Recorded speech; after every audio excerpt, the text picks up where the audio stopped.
Hi guys, welcome back to our channel Sentry शाला by Centricity, आपका wealth partner. My name is Anuj. My name is Anjali. और आज हम बात करने वाले हैं top 3 mid cap mutual funds की। जो इंडिया के टॉप 3 मिड कैप फंड्स हैं, आज हम उनके बारे में बात करेंगे। इससे पहले कि अंजलि हमें फंड्स की डिटेल बताएं, हमें यह भी समझना पड़ेगा कि मिड कैप म्यूचुअल फंड्स होते कौन से हैं। मिड कैप म्यूचुअल फंड्स वो हैं when according to NISM book 101st to 250th company according to market capitalisation. तो ये कंपनीज समझी जाएंगी मिड कैप्स, इनको मिड कैप्स माना जाएगा। और fund manager 65% of the portfolio इन्हीं कंपनीज में डालेगा, so that is considered a mid cap fund. तो आज के जो टॉप 3 मिड कैप फंड्स हमने लिए हैं वो है Motilal Oswal mid cap fund, PGIM India mid cap fund and Kotak emerging equity fund. तो बेसिक डिटेल से स्टार्ट करते हैं।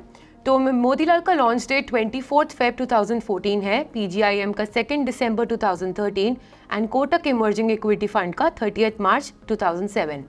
बेंचमार्क की बात करते हैं तो मोतीलाल का benchmark is Nifty mid cap 150 TRI, PGIM का भी Nifty mid cap 150 TRI and same Kotak का भी निफ्टी मिड कैप 150 TRI। अब टोटल स्टॉक्स की बात करते हैं तो मोतीलाल ओसवाल के पास है 30 स्टॉक्स, PGIM के 69 एंड कोटक इमर्जिंग की 80 स्टॉक्स। AUM की बात करते हैं तो मोतीलाल का AUM 6,000 करोड़ है, PGIM का 9,000 करोड़ एंड कोटक इमर्जिंग का 33,000 करोड़। अब बात करते हैं वोलेटिलिटी मेजर्स की और रिस्क एडजस्टेड परफॉर्मेंस की फंड्स की क्या है।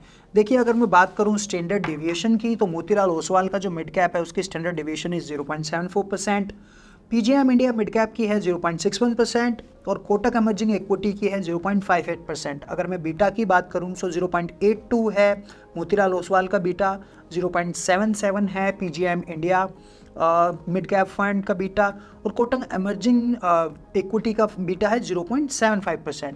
अब बात करता हूँ रिस्क एडजस्टेड परफॉर्मेंस की, जो हम शार्पर रेशियो से मेजर करते हैं।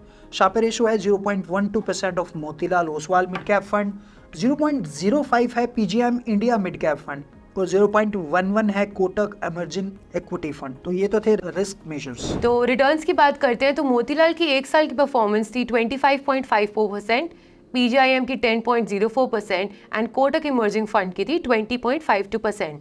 इनकी 3 साल की परफॉर्मेंस मोतीलाल की 35.36%, PGIM की 27.55% एंड कोटक की 29.09%। 5 साल की परफॉर्मेंस की बात करते हैं तो मोतीलाल की 5 साल की परफॉर्मेंस 22.56%, PGIM की 22.56% एंड कोटक की 20.85%।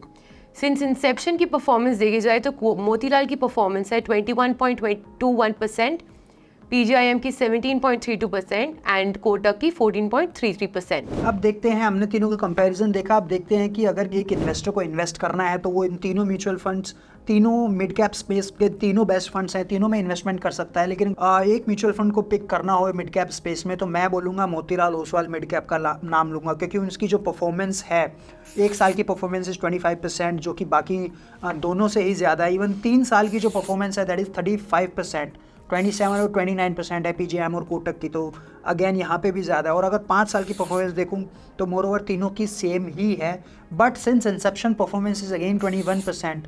2014 में मिड कैप लॉन्च हुआ था, Motilal Oswal mid cap launch हुआ था और PGIM लॉन्च हुआ था 2013 में और कोटक इमर्जिंग लॉन्च हुआ था 2007 में, उसकी भी since Inception is only 14%।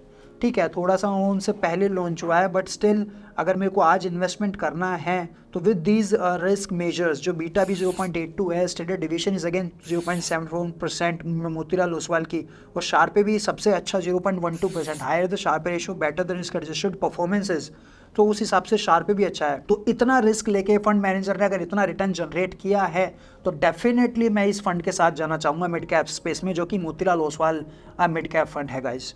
So that was all from the video. अगर आपको वीडियो अच्छी लगी है तो प्लीज़ आप इस वीडियो को लाइक करो, शेयर करो और हमारे चैनल को सब्सक्राइब करो। Thank you so much. Thank you so much.